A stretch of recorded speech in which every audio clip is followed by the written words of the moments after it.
Well, we found out that the president is in town. Fritzy, why didn't you book the president today? I dropped the ball on that. Yeah. No excuse. He would have definitely come on.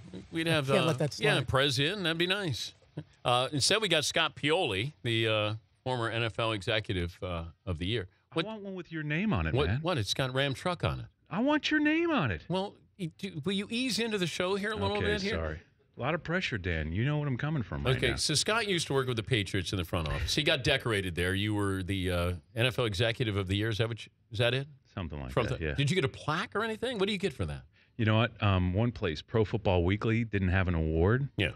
But Sporting News did. Sporting News sends us a nice little trophy. Nice. But Pro Football Weekly actually sent me a pizza from Chicago style deep dish. It was awesome. It didn't have a chance. For being the executive of the year. Wow. Yeah. Did you That's share big time. That's when you know you made it, Dan. Did you share it with Belichick? Did you ever win a pizza? No, I did not. See? I got one up on him, guys. I'm one up on Dan. Then he went to Kansas City and helped bring in a lot of those players we're seeing now, the undefeated Chiefs, and now working for NBC Sports Network. So, welcome, Scott. Thank you, Dan. You had a rough morning here. You want to tell people you got a hat on. If you're watching, Scott and Metallica in the same sentence. I never liked Metallica either. You did not? No, I'm not a Metallica guy. Okay. Yeah. What happened? So we're on camera here. This is radio we and camera. Yeah. Yeah. So this morning I'm doing Sirius XM radio from 7 a.m. to 11 a.m. Running to get down here because I want to be on your show. Yeah. I'm running in the bathroom to change, because I got to dress up for you. Yeah, I could tell. And as I'm running in, guys coming out, bunch of people running around because Metallica's live in the studio. Yeah. I get drilled with the door, Dan. Look at that. Drilled. Oh, wow. Yeah. Was it by Lars? Makeup is going to have to work hard up in Stanford today. Do you know somebody from the band hit you in the head? No, I think he was Rhodey. Yeah. I dropped him, though. It's a better story. There's a lawsuit being filed. Lars, if it's, you get the lead singer hit you. Yeah. I know Lars. Well, we're glad to have you in here. I know the E Street Band wouldn't treat me this way. They would not. Mm-mm. No, they're not. No. Yeah, well, speaking of the of ugly, ugliest team right now in the NFL. Ooh, Jacksonville probably. Second ugliest. Unfortunately, the New York Football Giants right now. I mean, after losing to Carolina at 38-0, I don't get it. We talked a little last night. Didn't expect that one. Didn't expect it. But how did the Giants go from this to 0-3? And anytime your name is mentioned anywhere near Jacksonville, you're in trouble. My name? No, not yours. But if you're the Giants and I say Jacksonville and it doesn't take long to get your name with worse teams, that's pretty scary for the Giants. Yeah, Jacksonville. I think everyone knew Jacksonville was not going to be a good football team. They're not talented. They've got a whole new. There's new ownership. There's a new general manager, new head coach. Huge change, and everyone knew that was not a very good football team. The Giants. I don't think anyone expected this. And as you look at the Giants, I mean, they're sacked 7 times yesterday. They can't establish a running game. They can't protect Eli Manning. A lot of problems. Will Beatty was beaten like a drum yesterday. And I think the other thing you're seeing is Boss and Snee both coming off off-season surgeries, and they're just not at the level that they were. I'm thinking they're good veteran players that are going to eventually play themselves into a better place than that they're in the first 3 weeks of the season, Dan. They've got to. When you're in the front office and you know that your team's not good, but there's only so much you can do. Unless you're Cleveland, where Cleveland, who knows if they're going to make more trades, but how frustrating can that be where you're trying to make your team better and it's hard to do that in season. In season, it's real tough to do because unless there's guys that you've had for a while that are developing, and that's what you've got to count on. You've got to count on they have a couple of other draft picks they've got a 4th rounder from 11. You've got to have guys in the system, in the pipeline that are developing, and that's where your upgrade is going to come, or where your potential to upgrade is going to come. In season, there's not a whole lot you can do, but that's where you need to put the pressure back on the players and say, listen, you want to collect an NFL paycheck, you start playing like an NFL player. It's that simple. And if not, we'll find someone else. If we're going to be trying guys out, we'll try out someone else. How does it work when you're in the front office with the Patriots, attention to detail, high level of expectations? Let's say you're sold on somebody and you bring them in, sold on somebody and you want to draft them. They don't work out.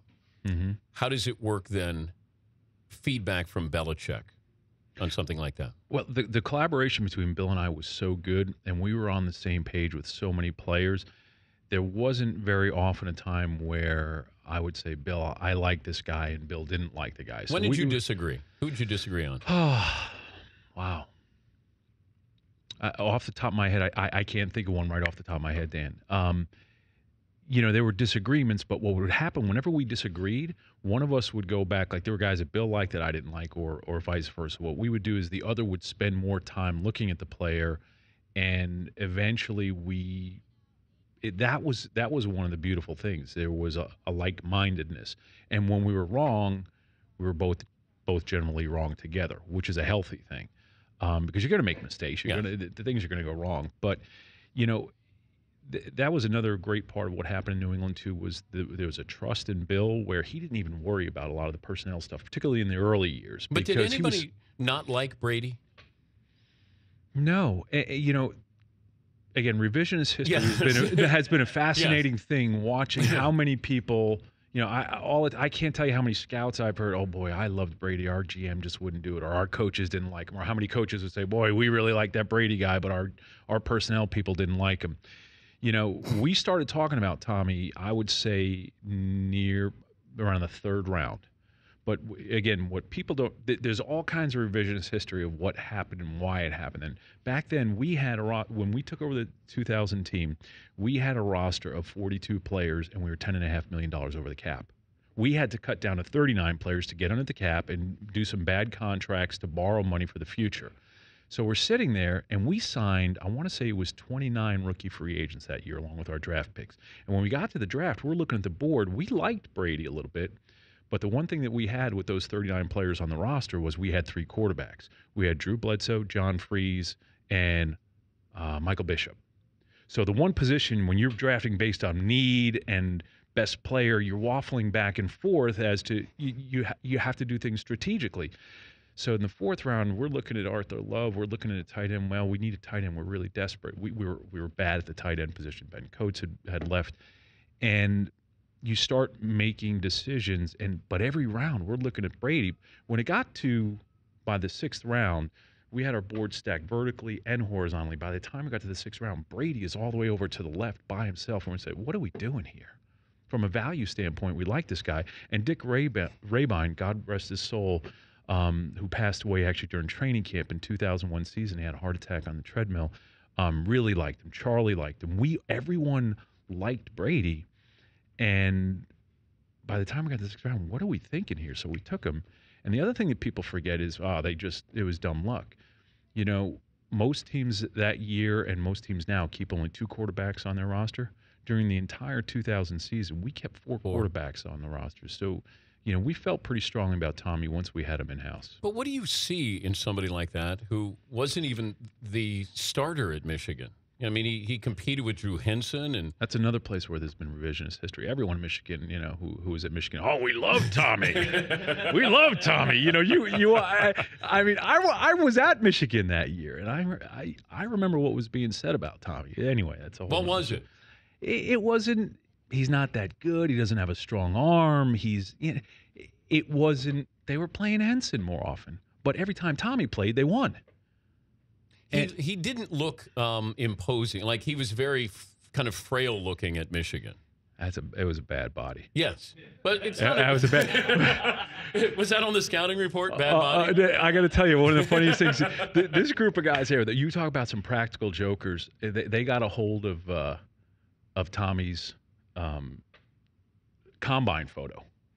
And it was bad. It's just him. What, just he's kind of like he's got his hair's all over the place. What, do you have just underwear on? With just those shorts. Shorts. Yeah. So no. And Bledsoe got it. I think it was Bledsoe got it made up and posterized, or whatever they call that thing. And it was a big hanging.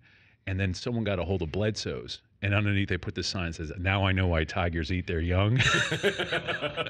So this whole thing started going back and forth. It was comical, but